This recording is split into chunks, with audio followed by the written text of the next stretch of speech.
So bronzing and contouring, are they the same thing? They go in the same part of the face, so surely that means they're the same thing, right? Oh, that's incorrect, sorry. But let me show you the difference and how to apply each one. So what is the difference? Well, basically, when you're doing a contour and a bronze on one's face, you are going to be using a bronze, which typically is a warm shade. So this is a good little example here, or even one of these. See, these all have a little bit more of that slightly more orangey sort of tone.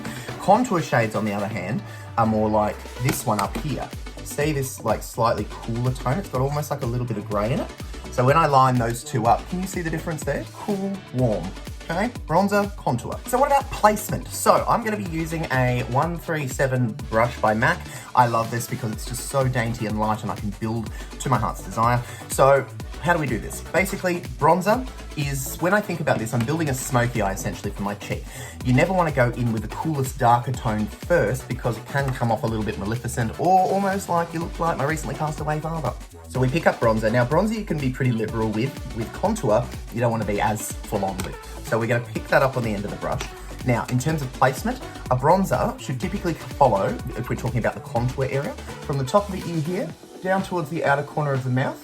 If I place a brush along that plane, this is the direction you want it to follow. Now, a good bronzer should only come down roughly about where the eye starts. See?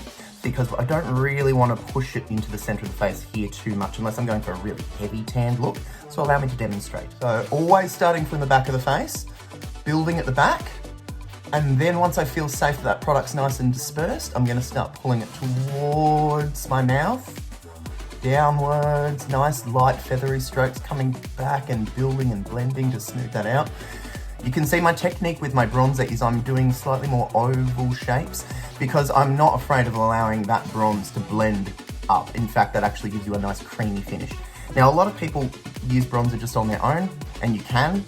So if I place a little bit there and a little bit through the top here, I'm going to do it on the other side of my face as well, but then I'm going to apply contour on this side and I'll show you the difference between one and the other. Sound good?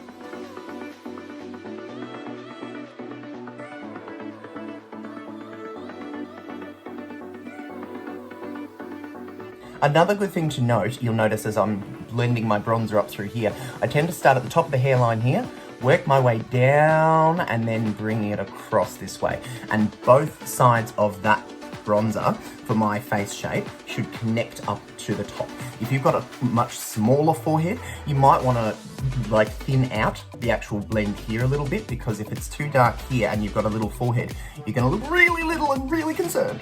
Because really it's all just about balance, you know, like you can create any kind of face shape you like, but in the simplest form, we're trying to go for a little bit more of an oval shape. So I'm just cutting off the edges of my hairline here and warming up there. Okay, so bronzer is applied. So you can see people totally rock this just by itself. I do too. It's a lot softer. It's not going to give you that real high impact sort of contour. So now let's go in with that cooler shade and I'll show you the difference. Now contour, we're going to pick it up on the tip of the brush. I'm using a decent amount, but I'm keeping it quite localized. So let's talk about that theory again. So you can see I've come from the top of the ear and I've gone about 50% of the entirety of this line. So if this is 100%, 50%, right? Bronzer stopped about there. Contour, 25%.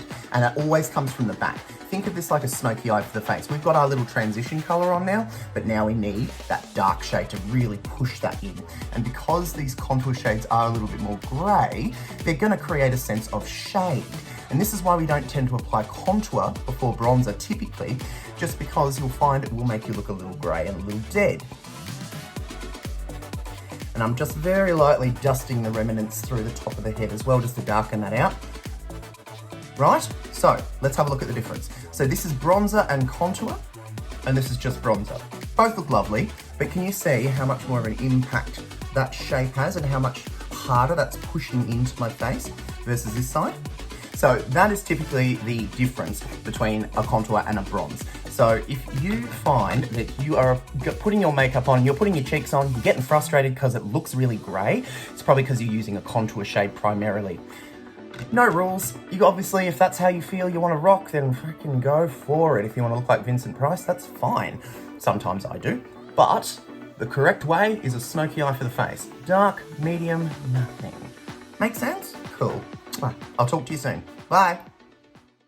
Hey, squirrel friend, when one video ends, just open up another one.